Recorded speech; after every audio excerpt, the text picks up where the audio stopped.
வணக்கம் நண்பர்களே. ரொம்ப நாள் சைலண்ட் மோட்லேயே இருந்த ஒரு அமைப்பு இன்னைக்கு திடீர்னு ஆக்டிவ் ஆகிருக்கு. ஒரு அறிக்கை வந்திருக்கு அங்கிருந்து. ஆக்டிவானா ரொம்ப ஆக்டிவாக இல்லை, ஒரு அறிக்கை வந்திருக்கு. அது என்னன்னா, அகில இந்திய ரஜினிகாந்த் ரசிகர்கள் நற்பணி மன்றம் இந்த அமைப்பிலிருந்து இன்னைக்கு ஒரு அறிக்கை வெளிவந்திருக்கு. அது என்னன்னா, அவருடைய பெயரையோ அல்லது புகைப்படத்தையோ எதற்காகவும் எந்த அமைப்பும் அல்லது எந்த கட்சியும் எந்த இயக்கமும் பயன்படுத்தக்கூடாது அப்படிங்கிறது தான் அந்த அறிக்கை. இது ஒரு அறிக்கையா, இதுக்கு என்னங்க பெரிய முக்கியத்துவம் அப்படின்னு நீங்கள் கேட்கலாம். இந்த நேரத்தில் அந்த அறிக்கை வருவதற்கு ஒரு முக்கிய காரணம் என்னன்னா, 2-3 தரப்பிலிருந்து அவர் பெயரை பயன்படுத்த தயாராக இருக்காங்க. அதில் ஒருத்தர் திரு அண்ணாமலை அவர்கள். அவருடைய தனி இயக்கம், அதே போல அவருக்கும் ரஜினிக்குமான அந்த நெருக்கம், இதை பற்றியெல்லாம் அவரே சொல்லியிருந்தாரு. அந்த தனி இயக்கத்தில் போய் சேர்பவர்கள் யார் அப்படின்னு பார்த்தீங்கன்னா, பெரும்பாலும் ரஜினிகாந்த் நற்பணி மன்றத்தில் இருக்கிற நிர்வாகிகள் அல்லது முன்னாள் ரஜினி மக்கள் மன்றத்தினுடைய நிர்வாகிகள், இப்போ இருக்கிற ரசிகர்கள், இப்படி பலதரப்பட்ட ரஜினி ரசிகர்களும் போய் சேருகிற ஒரு இடமாக அண்ணாமலையின் வி த லீடர்ஸ் அந்த அமைப்பு இருக்குது. நிறைய நண்பர்கள், நான் 2-3 வீடியோ வெளியிட்டிருந்தேன், அதுலேயும் சொல்லியிருந்தேன். நிறைய நண்பர்கள் நான் அங்கே போய் சேர போகிறேன், அண்ணாமலை இயக்கத்தில் போய் சேர போகிறேன் அப்படின்னு சொல்லிட்டு போய் சேர்ந்துருக்காங்க. அவங்களை தடுத்து நிப்பாட்டுறதோ அல்லது போகக்கூடாதுன்னு சொல்கிறதுக்கோ யாருக்கும் உரிமையும் இல்லை, அல்லது யாரும் அதை செய்யவும் முடியாது. அவங்க விருப்பம். அவங்க போய் சேர்ந்துட்டாங்க. இன்னொரு பக்கம் புதுசாக இப்போ ராகவா லாரன்ஸ் கிளம்பியிருக்காரு. அவர் நான் அவர் அமைப்பு தொடங்க போகிறாரா, விஜய் கூட சேர போகிறாரா, அல்லது வேறு யார் கூடயே சேர போகிறாரா என்னங்கிறத ஒன்றும் சொல்லாமல் வெளிப்படையாக அவருடைய நடவடிக்கைகள் அத்தனையும் அவர் விஜய்க்கு சார்பாக செயல்படுறாரு அப்படிங்கிறது தெரியுது. ஆனால் எவ்வளோ முடியுமோ அவ்வளோ ஜப்பாக இழுக்கலான்னு நினச்சாரோ என்னமோ, இன்னும் 2 நாள் இழுக்கலான்ட்டு மக்கள் என்ன சொல்கிறாங்களோ அதை கேட்டு நான் முடிவு பண்ணுவேன், மக்களுடைய உத்தரவுப்படி தான் நான் நடப்பேன் அப்படின்னு சும்மா அவர் ஒரு சீன் காட்டிகிட்டு இருக்கார். ஸோ இவரும் ரஜினி பெயரை பயன்படுத்தி தான் அரசியல் பண்ணுறார். ஏன்னா ரஜினி அரசியலுக்கு வரேன்னு சொல்லும்போது நான் அவர் கூட மிக நெருக்கமாக நான் பயணித்தேன், அவர் கூடவே பயணிக்கணும்னு நான் நினச்சேன். அவர் மாரில் விழுந்து அப்படி சாஞ்சிக்கிட்டு அவர் அப்படி கட்டி பிடிச்சிட்டு நான் தான் அவருடைய பிரதான சீடன் அப்படிங்கிற மாதிரி சீனெல்லாம் நான் போட்டேன்.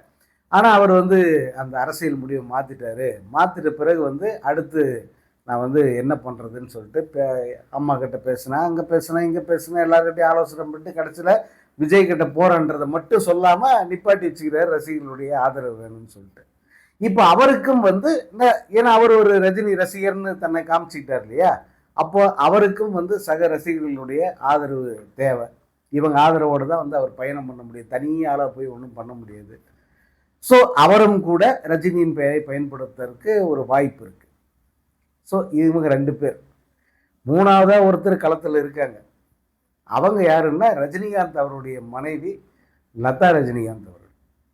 அவங்க ஒரு அமைப்பை கடந்த மார்ச் மாதமே நான் ஆரம்பிச்சிட்டேன் அப்படின்னு சொல்கிறாங்க. அது என்னன்னா, மக்கள் மேடை அப்படிங்கிற ஒரு அரசியல் இயக்கம், அரசியல் சமூக விழிப்புணர்வு இயக்கம் அப்படின்னு சொல்கிறாங்க.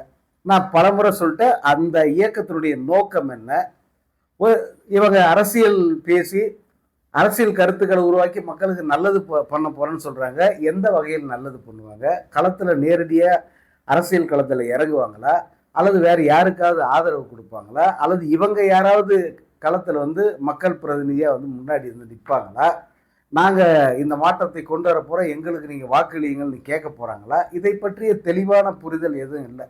எங்களுக்கு இந்த தமிழ்நாட்டின் மீது மிகப்பெரிய அக்கறை இருக்குது, மிகப்பெரிய கனவு இருக்குது. அந்த கனவை நிறைவேற்ற போகிறோம், நனவாக்கணும் அப்படின்லாம் அந்த அம்மா சொல்லிக்கிட்டு இருக்காங்க. அந்த இயக்கத்தில் சேருவதற்கு இளைஞர்கள்லாம் வாங்கன்னு கூப்பிடுறாங்க. ஆப்வியஸ்லி அவங்க யாரை கூப்பிட முடியும்? பொதுவான எல்லாரும் வாங்கன்னு கூப்பிட்டா கூட அதில் பெரும்பாலும் சேர போகிறவங்க யாராக இருப்பாங்க? ரஜினிகாந்த் ரசிகர்களாக தான் இருப்பாங்க. அது எவ்வளோ பேர் போய் சேருவாங்க, எவ்வளோ ஆதரவு இருக்குது, இதெல்லாம் வேறு விஷயம். ஆனால் அவங்க டார்கெட்டை ரஜினி ரசிகர்கள் தான். ஸோ இப்படி 3 தரப்பு ரசிகர்களை டார்கெட் பண்ணுறாங்க. இந்த 3 பேருமே ஏதோ ஒரு வகையில் நேரடியாகவோ மறைமுகமாகவோ ரஜினிகாந்த் பெயரை வந்து பயன்படுத்த போறாங்க இல்லையா? ஸோ அப்படி இருக்கிற சூழலில் இதை யார் பயன்படுத்தினாலும் அது மற்றவர்களுக்கு வந்து மன கஷ்டத்தை ஏற்படுத்தும் அல்லது ஒரு சங்கடமான ஒரு சூழ்நிலையை தோற்றுவிக்கும். எல்லோருக்கும் நான் பொதுவானவன், எல்லாருக்குமே நான் நண்பன் அப்படின்னு சொல்லிக்கிற ரஜினிக்கு வந்து அது ஒரு சங்கடத்தை விளைவிக்கும் அப்படிங்கிற நோக்கத்தில் வந்து இந்த மாதிரி ஒரு அறிக்கை வெளிவந்ததா இப்போ ஒரு தகவல் இருக்கு. இதை வெளியிட்டவர் வந்து சம்பத்குமார் அப்படிங்கிற பேரில் இந்த அறிக்கை வந்திருக்கு. சம்பத்குமார் என்பவர் ரஜினி ரசிகர் மன்றத்தினுடைய நிர்வாகியா, தலைமை பொறுப்பில் இருக்காரா, அவர் தான் ஒருங்கிணைப்பாளரா, அது எதுவும் தெரியாது. இன்னைக்கு தான் அந்த பெயரை பார்க்கிறோம். அதே போல் அந்த பெயருக்கு கீழே அவருக்கு என்ன பொறுப்பு அப்படின்னு கூட இல்லை. அகில இந்திய ரஜினிகாந்த் ரசிகர் நற்பணி மன்றன்ற ஒரு லெட்டர் பேடில் வந்து ஒரு 4 வரி டைப் பண்ண ஒரு லெட்டரை வந்து இன்னைக்கு ரிலீஸ் பண்ணியிருக்காங்க. இது வந்து அவர் பெயரை தனிப்பட்ட ஆதாயங்களுக்கு, அரசியல் ஆதாயங்களுக்காக யாரை வந்து பயன்படுத்திக்குவானா, அவர் எல்லாருக்கும் பொதுவானவர் அப்படிங்கிறத உறுதிப்படுத்துறதுக்காக வெளியிடப்பட்டிருக்கிற ஒரு கடிதம். இப்போ இது வந்து ரசிகர்களுக்கு பலவிதமான மன உளைச்சலை திரும்ப ஏற்படுத்தும். இதுல என்னப்பா உளைச்சல் அப்படின்னா, அவங்க ஏற்கனவே நொந்து போயிருக்காங்க. ரஜினி ரசிகர்கள் வந்து அரசியல் பயணம், ரஜினியினுடைய அரசியல் பயணம் அல்லது அவர் ஏற்படுத்திய அந்த அரசியல் தாக்கம் இருக்கு இல்லையா, இந்த தாக்கத்தால எந்த முடிவு எடுக்கிறது அப்படிங்கிற ஒரு நிலையான ஒரு திட்டம் இல்லாம அவங்க கிட்டத்தட்ட ஒரு 1/4 நூற்றாண்டுக்கு மேல வந்து அலைக்கழிக்கப்பட்டு விட்டார்கள். 96 அதாவது 96 எக்ஸாக்டா, பட் அண்ணாமலை படம் ரிலீஸ் ஆன காலகட்டத்திலிருந்து அவர்களுக்குள்ள ரஜினிகாந்த் அரசியலுக்கு வருவார் அப்படிங்கிற ஒரு நம்பிக்கையை வந்து ஏற்படுத்திட்டாங்க. அவரும் கூட வந்து அந்த நம்பிக்கை இல்லப்பா, நீங்க அப்படிலாம் நம்பாதீங்க, நான் வரமாட்டேன், என்னை நம்பி நீங்க எந்த அரசியல் கனவை வச்சுக்காதீங்க, நான் என்னுடைய பாதை வந்து வேற, நீங்க எல்லாம் வந்து அவங்க யாருக்கு பிடிக்குமோ, எந்த அரசியல் இயக்கம் உங்களுக்கு பிடிக்குதோ அந்த இயக்கத்தோட போயிடுங்க அப்படின்னு சொல்லிட்டு இருந்தாருன்னா, அவங்க அப்பவே வந்து அந்த கனவையெல்லாம் கலைச்சிட்டு ரஜினிகாந்தை வந்து ஒரு நடிகரா மட்டும் திரையில் பார்த்து கொண்டாடி கைத்தட்டி ரஜினி அந்த ஸ்டைலை வந்து ஜாலியா என்ஜாய் பண்ணிட்டு போயிட்டு இருப்பாங்க. அது இல்லாம அவர் அண்ணாமலையிலிருந்தே வந்து நான் என் பாட்டுக்கு என் ரூட்ல போறேன், என்னை வந்து நீங்க இந்த மாதிரி என்னை தடுக்க குறுக்க யாராவது வந்தீங்கன்னா நான் சொன்னதையும் செய்வேன், சொல்லாததையும் செய்வேன் அப்படின்னு ஆரம்பிச்சார். அப்புறம் பணம் சம்பாதிக்க 1000 வழி இருக்கு, அதுக்கு ஏன் அந்த புனிதமான அரசியலை பயன்படுத்துறீங்க அப்படின்னு ஒரு திரும்ப வந்து ஒரு வசனத்தை கொளுத்தி போட்டாரு. அது ரசிகர்களை பொறுத்தவரையும் வேத வாக்கு ஆயிடுச்சு. ரஜினி வந்து ரொம்ப நியாயமான மனுஷன் தான், ரொம்ப சரியான விஷயத்த பேசுறாருன்னு சொல்லிட்டு அவரை பின்தொடர ஆரம்பிச்சாங்க. அது 95, 96 காலகட்டத்தில் மிக உச்சத்துக்கு போயிடுச்சு. ஏன்னா அவர் வந்து நேரடியாகவே அரசியல் பேசிட்டாரு. என்ன அந்த தமிழ்நாட்டை ஆண்டவனால காப்பாற்ற முடியாது, ஜெயலலிதா அப்படின்னு ஆட்சிக்கு வந்தான்றது வேற சொன்னார். அப்புறம் இவர் தான் சிஎம் அப்படிங்கிற ஒரு கட்டமெல்லாம் வந்தது. இதெல்லாம் வந்து ரசிகர்களுடைய அந்த எதிர்பார்ப்பை உச்சத்துக்கு கொண்டு போயிடுச்சு. ஆனால் அந்த நேரத்தில் அது மிக சரியான தருணம். ரஜினிகாந்த் அதை பயன்படுத்தி தவறிட்டாரு, பயன்படுத்தாம விட்டுட்டார். சரி, அது ஒரு வகையில் வந்து அவருக்கு அந்த அரசியல் பதவி ஆசை இல்லாத அவருக்கு உயர்ந்த பண்பு அப்படின்னு சொல்லி எடுத்துக்கிட்டு ரசிகர்கள் ஆறுதல் அடைஞ்சிட்டு, சரி பரவாயில்ல நம்ம திமுகவோட டிராவல் பண்ணுவோம் அப்படின்னு பெரும்பாலும் திமுக பக்கம் போனாங்க. கொஞ்சம் பேர் தமிழ் மாநில காங்கிரஸ், கொஞ்சம் பேர் அதிமுக, அப்படி அவங்களுடைய அரசியல் பயணம் வந்து தொடர்ந்தது. அப்பயும் கூட இதே மாதிரி ஒரு அறிக்கையை விட்டார், என்னுடைய படத்தையோ என்னுடைய பெயரையோ வந்து இனி பயன்படுத்தாதீங்க அப்படின்னு சொல்லிட்டு. அந்த 96 தேர்தலுக்கு பிறகு இவர் ஒரு அறிக்கை வெளியிட்டு ரசிகர்கள் எல்லாம் வந்து அப்படியே அவங்க விருப்பப்படி போங்கன்னு சொன்னார். அப்படியே பயணப்பட்டிருக்கலாம் அவங்கெல்லாம். அதற்கு இடையில வந்து ஒரு 2000 2011 வரைக்குமான காலகட்டம். அதில் ரசிகர்கள் அவங்களுக்கு விருப்பமான கட்சியில் இணைந்து அவங்க பாட்டுக்கு பயணம் பண்ணிக்கிட்டு இருந்தாங்க. யாரும் வந்து ரஜினிகாந்தினுடைய அரசியலை பெருசாக எதிர்பார்க்கல. சொல்லப்போனால் பாபா ரிலீஸுக்கு பிறகு வந்து அவங்க ரஜினியினுடைய அரசியலை பெரிதாக எதிர்பார்க்காமல் அவரவர் வேலையை பார்த்துக்கிட்டாங்க, அவங்க அரசியலை கவனிச்சுக்கிட்டாங்க. இவரும் வந்து அவருடைய படங்களை பார்த்துக்கிட்டு இருந்தார். சொல்லப்போனால் சந்திரமுகிலையோ சிவாஜிலையோ அல்லது எந்திரன்லையோ எந்த அரசியலும் கிடையாது. யோசிச்சு பாருங்க, இதுலலாம் அரசியலே கிடையாது. அதாவது அண்ணாத்துக்கு பிறகு எப்படி அவர் படங்கள் வந்தது அப்படி வந்து இருந்தது. அப்புறம் 2016, 17 இதில் திரும்ப வந்து அவருக்கு அரசியல் ஆசை வந்துருச்சு. நேரடியாகவே வந்து அரசியல் பேசினார். நான் அரசியலுக்கு வரேன்னு சொல்லிட்டார். நான் வருவேன், கட்சி ஆரம்பிப்பேன், 234 தொகுதியிலையும் தனிச்சு போட்டியிட்டு ஆட்சி மாற்றத்தை கொண்டு வருவேன், எம்ஜிஆர் போல எம்ஜிஆருடைய ஆட்சியை கொண்டு வருவேன்லாம் பேசிட்டார் அவர்.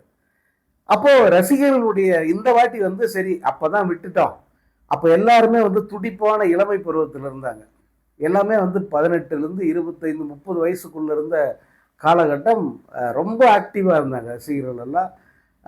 இப்போ எப்படி விஜய்க்கு ரசிகர்கள் மிக இளம் வயது ரசிகர்கள் வந்து அவ்வளோ துடிப்பாக செயல்படுறாங்களோ அப்படி இருந்தாங்க. அப்போ அதை விட பல மடங்கு அறிவோடு இருந்தாங்க. முக்கியமாக அந்த அறிவை பயன்படுத்துகிற யோசிக்கிற அப்படி ஒரு ரசிகர் கூட்டம் வந்து அப்போ இருந்தது.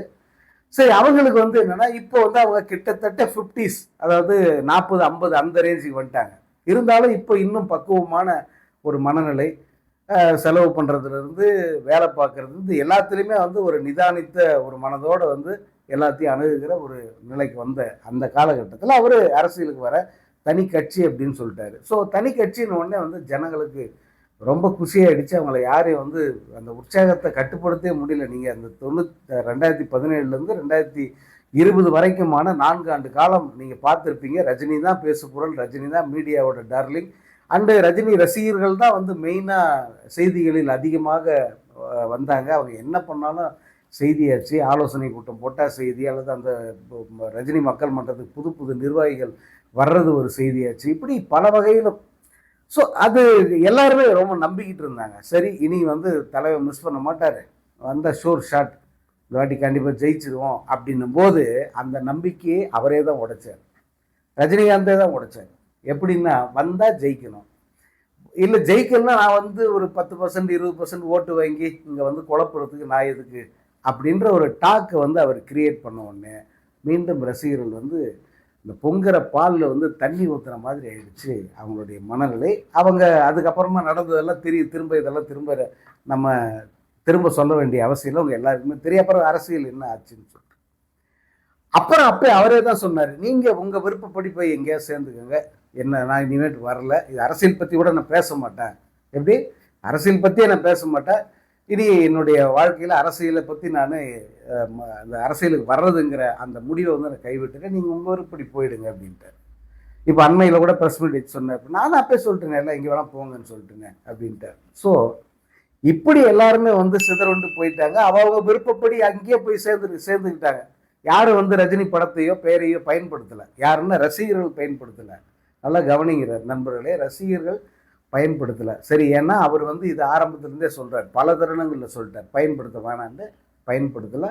அவங்க வந்து இப்போ அந்த அண்ணாமலை மன்றத்தில் இணைஞ்சி பணியாற்ற போகிறாங்க, ஆர்வத்தோடு போகிறாங்கன்னா அவங்க யாரும் வந்து நான் ரஜினி ரசிகர் மன்றத்தில் நிர்வாகியாக இருக்கேன் அப்படி சொல்லிட்டு போய் அங்கே சேரலை. அதில் வந்து ஒரு உறுப்பினராகவோ இல்லை ஏதோ ஒரு வகையில் வந்து அண்ணாமலை பின்தொடர்புகளை அவங்க வந்து போயிட்டாங்க. இப்போ இந்த ராகவல்லாரன் சொந்த உடனே வந்து அவர் பின்னாடி ஒரு 100 பேராவது போவாங்கல்ல. அதே போல் லதா ரஜினி இந்த ஆரம்பித்து அந்த மன்றத்தில் கொஞ்சம் பேர் போகிறதுக்கு வாய்ப்பு இருக்குது மக்கள் மேடையில். ஸோ இப்படி ஒரு சூழல் வந்த பிறகு இந்த அறிவிப்பை இப்போ வெளியிட்டிருக்க வேண்டிய அவசியம் என்ன அப்படிங்கிற ஒரு கேள்வி வந்து எல்லார் மத்தியிலும் எழுது. ஏன்னா அரசியல் இயக்கங்கள் யாரும் வந்து அவர் பேரையோ அவருடைய படத்தையோ அல்லது அவருடைய செல்வாக்கையோ யாரும் பயன்படுத்தலை. அந்த சூழ்நிலையில் அந்த கட்டாயம் யாருக்கும் இல்லை. இப்போ ஃபேக்ட் அதுதான்.